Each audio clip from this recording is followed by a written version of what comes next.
একটি ঘটনা একজনের জীবনে কতটা প্রভাব ফেলতে পারে তার উদাহরণ তানিয়া। পানির গভীরে তলিয়ে যাওয়ার পর মনে হয়েছিল আর বেঁচে ফেরা সম্ভব না। সে যাত্রায় বেঁচে ফেরার পর নতুন এক শপথ নিয়েছিলেন তিনি। আমি যখন ডুবে যেতেছিলাম আমার বন্ধুরা সবাই উঠে দৌড় দিচ্ছে। ওরা যদি কোনো সমস্যার মধ্যে পড়ে, ওরা অনেকেই ভালো সাঁতার পারতো, কিন্তু আসলে সেভ করার টেন্ডেন্সি ওদের মাথার ভিতর তখন ছিল না। অনেক ছোট ছিলাম, বন্ধুরাও অনেক ছোট। ডুবে যাওয়ার সময় মনে হচ্ছিল যেন আমার পুরো পৃথিবী অন্ধকার হয়ে গেছে, জীবনে কখনো বেঁচে আসতে পারবো না। তানিয়া সাঁতার শিখলেন, এটা খুবই স্বাভাবিক ঘটনা, কিন্তু ব্যতিক্রম হলো তার শপথ। তিনি শিশুদের সাঁতার শেখাবেন। শহরের শত শত শিশুকে বাঁচাতে হবে।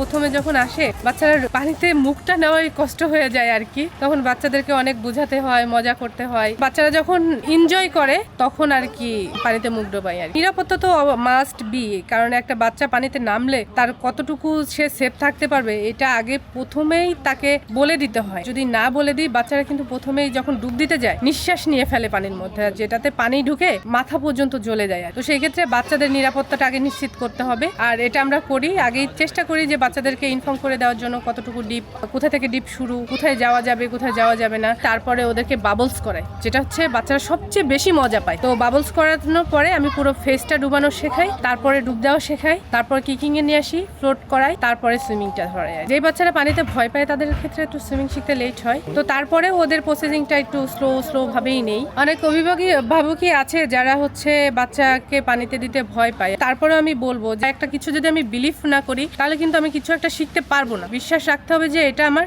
আস্তে আস্তে হয়ে যাবে। যেমন একটা প্রবাদ বাক্য আছে, হাঁটতে শিখে না কেউ নাকে হে আছাড়, তবে সাঁতার শিখতে আসলে কিছুটা পানি খাবেই বাচ্চা। আপনারা আসেন, আগে আমার ক্লাসটা দেখেন। যদি মনে হয় যে না আমি আপনার বাচ্চাকে সুইমিং শেখাতে পারবো, সম্ভব, তাহলে আপনি আপনার বাচ্চাকে আমার কাছে ভর্তি করেন। আমার ছেলে মেয়েকে যেমন আমি প্রোটেক্ট করি, আমি চিন্তা করি যে আমার ছেলে কোথায় গেলে ভালো হবে, কি করলে ভালো হবে। একটা স্টুডেন্ট যখন আমার কাছে আসে তো আমারও ওই দায়িত্বটা থাকে যে আমার স্টুডেন্টটা কি করলে ভালো হবে, কোনটাতে আগাবে আরো ভালো, সেটা তো অবশ্যই আমাকে দেখতে হবে।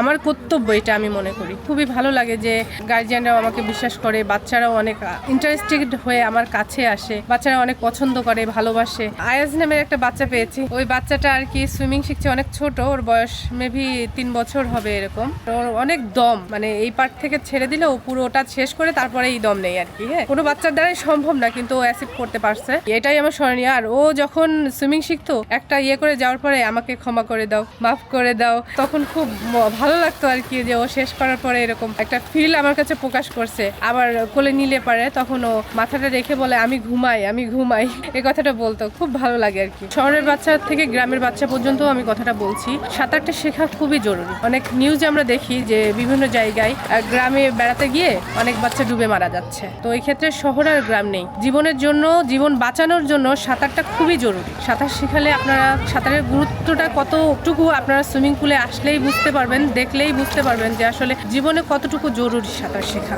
আমি মূলত গ্রামে তখন থাকতাম, তো আমার বন্ধুদের সাথে আমি গোসল করতে যাই। পুরোপুরি আমি সাঁতার জানতাম না, বন্ধুদের সাথে খেলতে খেলতে পড়ে যাওয়ার পরে আমি যখন ডুবে যেতেছিলাম আমার বন্ধুরা সবাই উঠে দৌড় দিচ্ছে। ওরা যদি কোনো সমস্যার মধ্যে পড়ে, ওরা অনেকেই ভালো সাঁতার পারতো, কিন্তু আসলে সেভ করার টেন্ডেন্সি ওদের মাথার ভিতর তখন ছিল না। অনেক ছোট ছিলাম, বন্ধুরাও অনেক ছোট। ডুবে যাওয়ার সময় মনে হচ্ছিল যেন আমার পুরো পৃথিবী অন্ধকার হয়ে গেছে, জীবনে কখনো বেঁচে আসতে পারবো না। আল্লাহর কি রহমত, ওই টাইমে আমার এক দাদা আর কি, উনি এসে আমাকে সেভ করছে। উঠার পরে তখন আমার সবচেয়ে বড় ফিল হয়েছে জীবনে আমি সাঁতার শিখবো। সাঁতারটাকে আমাকে যেভাবেই হোক শিখতেই হবে। সাঁতার শেখানোটাকে পেশা হিসেবে বেছে নিলাম এই জন্য যে বাংলাদেশের ক্রীড়াঙ্গনে কিন্তু সাঁতারটা এখনো অনেক ইয়েতে চলে গেছে, যেটা আর কি সাঁতারকে কেউ ওইভাবে চিনেই না যে সাঁতার একটা গেম আছে। এখন হয়তো বা বিভিন্ন তথ্য প্রযুক্তির যুগে এখন বিভিন্ন কম্পিটিশন দেওয়ার কারণে হয়তো এখন মানুষ দেখতেছে। তো ওই ক্ষেত্রে আমার ইচ্ছা ছিল যে সাঁতারটাকে আরো বড় পর্যায়ে নিয়ে যাওয়া বা সাঁতারটাকে আরো ভালো লেভেলে গেছে দেখতে পাওয়া।